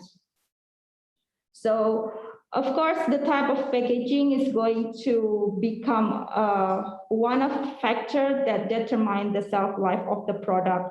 But of course, we need to think also the economical value of our product. What happens if we put the dry noodle into a can? Is it expensive or not? Or it must be more affordable if we put it into a plastic packaging. But of course, there is another drawback that the shelf life will be less than if we put it in the different type of packaging. So you can check the product shelf life, just like Ms. Astu said previously. For crackers like this one, we can check manually whether it's still crunchy or not. Then we can determine the shelf life of the product. Thank you, Ms. Niken. Thank you, Dr. Fia, for the answer. Maybe Mrs. Esther, would you like to add more comment about that? I think it's enough. Okay. Okay, well, since there is no further questions from participants, let us wrap this discussion on food labeling. So I would like to invite Mrs. Astu to make one last comment about the food labeling. Please, Mrs. Astu, the screen is yours. Okay, thank you, Ms. Niken. I think we have same perception about labeling and of course about packaging too, and there are very important for product. And thank you for Ms. Niken for these opportunities, and thank you for participant, and hope it will be useful for participant and of course for me. And thank you, Ms. Niken. Thank you very much, Mrs. Astu, for sharing your knowledge and experience in food labeling. We believe that it provides additional insight to our participants from American and Caribbean countries. And of course, on behalf of the NAM Center, I would like to express our greatest gratitude for your collaboration throughout the training. And for Dr. Fia, I thank you, but please stay on the Zoom meeting as we will continue the next agenda on action plan explanation. Yes. Okay, so distinguished participants, my dearest colleagues, ladies and gentlemen, as you discovered from day one of the training course, participants need to complete numerous final LMS procedures. It includes post-test, evaluation, or assessment and action plan. So Dr. Fia will explain how to complete the action plan during the session. So I would like to invite Dr. Fia to give the briefing. Please, Dr. Fia. Thank you, Ms. Niken. Just like Ms. Niken said, to complete the sequence of this training, all of the participants are requested to fill the action plan through the LMS platform. So first of all, you can enter the LMS platform right before.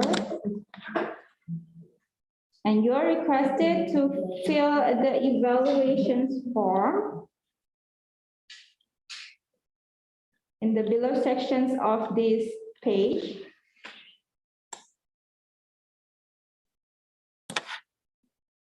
There will be a program evaluations.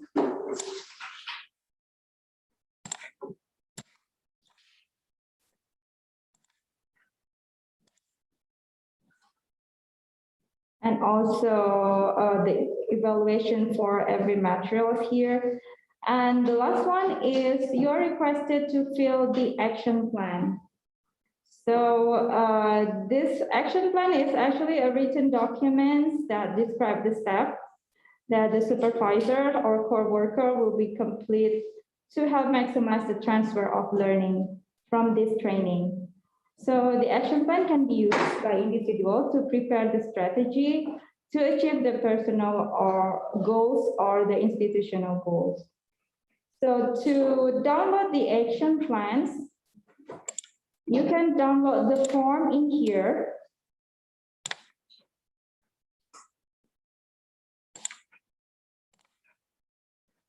And share.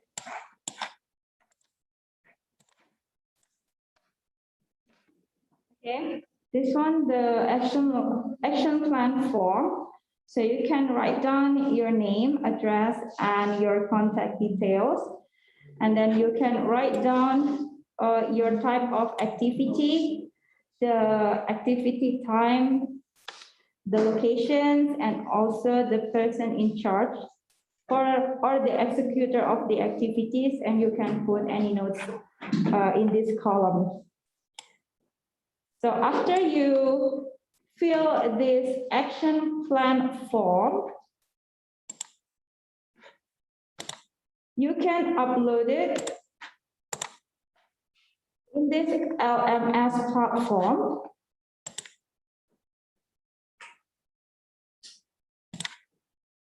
Using this part, upload the action.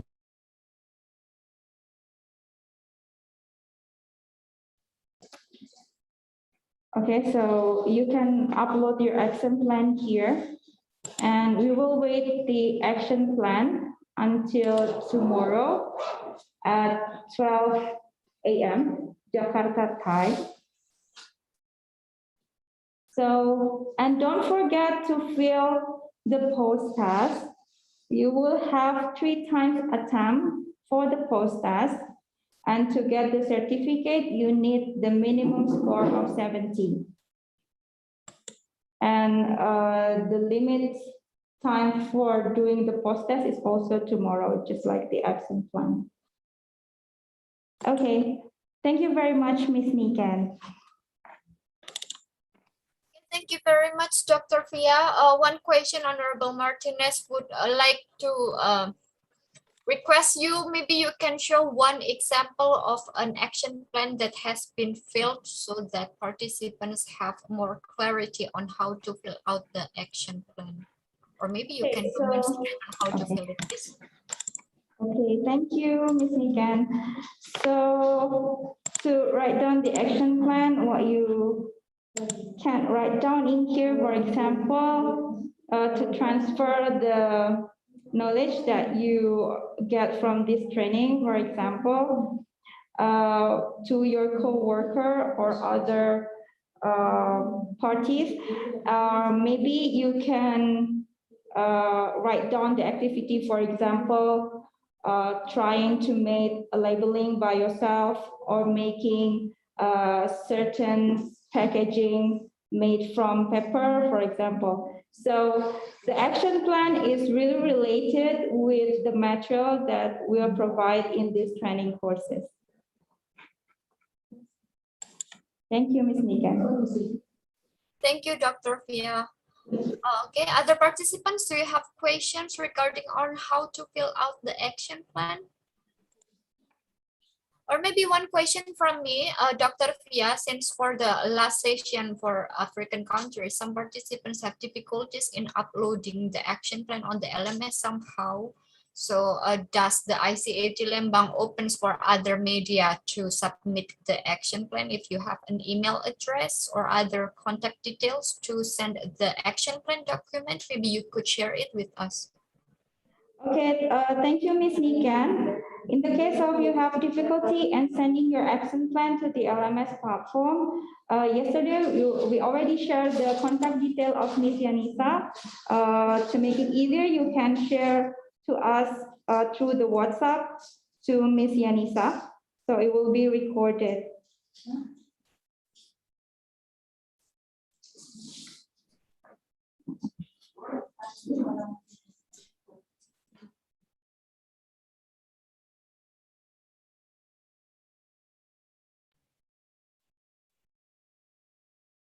Okay, Dr. Fia, maybe one of the team member from the ICAT Lembang could share the contact detail again, just in case some participants did not have the time to write down. Okay, thank you, Ms. Nikan. Ms. Yanisa is going to share her number again. Okay, thank you.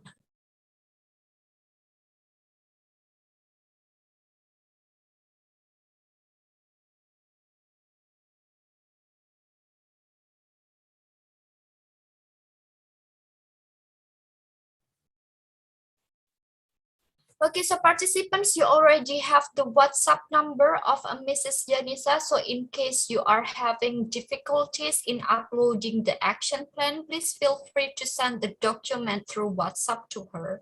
But of course, we are still obliged under the time frame or the deadline for the action plan. So only send it before 5th of November at 12 p.m. Jakarta time zone has been announced by Dr. Yanisa. And of course, there is a email address, so you can choose between the two medium for communications.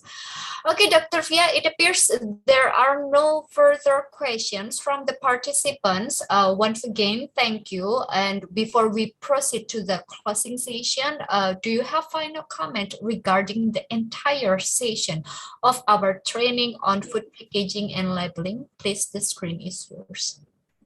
Thank you, Ms. Nikan. I would like to say thank you very much for this opportunity and also the collaborations.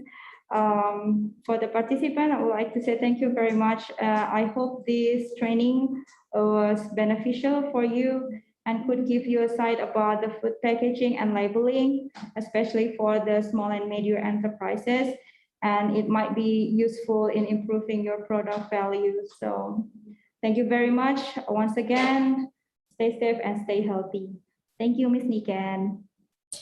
Thank you, Dr. Fia. Thank you also for your collaboration with our organization in organizing this training. I believe that it adds more insight for our participants. So, Honorable representative from the ICAT, Ministry of Agriculture, Mrs. Siti Karimatun, my dearest colleagues, distinguished participants, ladies and gentlemen, finally, we reached to the closing ceremony. May I invite Mrs. Angela from Colombia as a representative of the participants to deliver a testimony regarding the training. Mrs. Angela, you can unmute your microphone, please. Hello, can you hear me? Yes, we can hear you. Okay, excellent. Okay, greetings to all, dear teachers and participants. Thank you for sharing your knowledge and experience with us. I believe that the methodology and the digital tools used as a teaching techniques allow me to strengthen my knowledge. This is important to understand the importance of packaging in the food industry and its contributions to food safety through innovative and sustainable ideas that meet the highest quality standards in terms of food safety. Thank you for everything. Thank you very much, Mrs. Angela, for your participation and for your kind testimony. And we really value your zeal. And of course, for all of the participants, it was a pleasure for the organizers to have great participants from American and Caribbean countries. Last but not least, I should like to invite Mrs. Siti Karumatun of the ICAT Minister of Agriculture of the Republic of Indonesia to offer her farewell words to the participants. Mrs. Siti, the screen is yours. Thank you, Ms. Niken. Honorable representative of Non-Aligned Movement Center for South-South Technical Cooperation, Honorable Director of Indonesia Center for Agricultural Trainings, Lembang, resource speakers, Indonesian Center for Agricultural Training, Lembang, distinguished participants, ladies and gentlemen, good evening in Indonesia and good afternoon to all of you. First of all, let us praise to God Almighty so that we can gather virtually for the closing ceremony of the online training course on food packaging and labeling. We are happy that all participants have successfully complete the online training. However, improvement and transfer the knowledge to others after post-training will make us happy. I would like to extend my appreciation and gratitude on behalf of Ministry of Agriculture of the Republic of Indonesia to NAM Center for maintaining a close cooperation in organizing this training program. On behalf of Indonesian Agency for Agriculture and Human Resource Development, I would also like to deliver my sincere gratitude to Indonesian Center for Agricultural Training, Lembang, for hosting this training and providing great assistance to all participants. To all resource persons and all participants, I'm so glad that you could give and share experiences through this training program. Once again, thank you, and I wish you all the best. Thank you very much. Thank you so much, Mrs. Siti Karimatun, for your great cooperation. And we applaud the strong cooperation from the government of the Republic of Indonesia and support to the commitment of Indonesia for social cooperation with the American and Caribbean countries. And hopefully we could cooperate again next year. So Honorable Mrs. Siti, my distinguished lecturers, my dearest colleagues, ladies and gentlemen. Finally, the entire synchronous learning program has been finished. And we would like to remind you that before 5th of November 2021 at 12 p.m. Jakarta time zone, you still have to complete a post-test evaluation and action plan.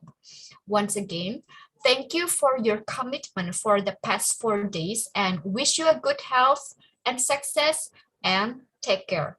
Bye-bye. Bye. Bye. Terima kasih tim BPPP Lembang, Ibu Siti, everybody. Thank you.